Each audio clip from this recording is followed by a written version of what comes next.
Salutări! În acest videoclip vă spun cum am lipit ventil la spray. Tehnica cum se lipesc țevile de cupru cu acest Brenner, cu pastă și cu cositor de lipit țevile de cupru. Am curățat de vopsea cu șmirgul spray-ul acolo unde am vrut să cositoresc. Am dat o gaură cu acest înțepător mică și am alezat-o cu mașina de găurit cu vârful de șurubelniță, mai mult apăsat să se facă gaura conică ca să aibă puțin de perete unde să se prindă cositorul. Am pus pastă și pe spray și pe ventil și ca să nu se topească plasticurile, le-am înfășurat în această cârpă udă. Eu am încercat încă 3 variante.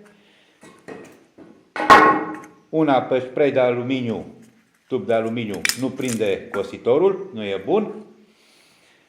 Aici am încercat la partea de sus, n-a funcționat, cred că s-a topit plasticurile înăuntru. De aceea aici am pus ventilul jos. Iar la acest spray de ambianță nu este bine, că are un mod de lucru întrerupt. Pulverizează, stropește, întrerupt. Încărcarea se face cu seringa. Se scoate din interior, nu știu cum să-i spun acum, valva de sens pentru încărcare. Eu acum am apă în el și vă arăt cum funcționează.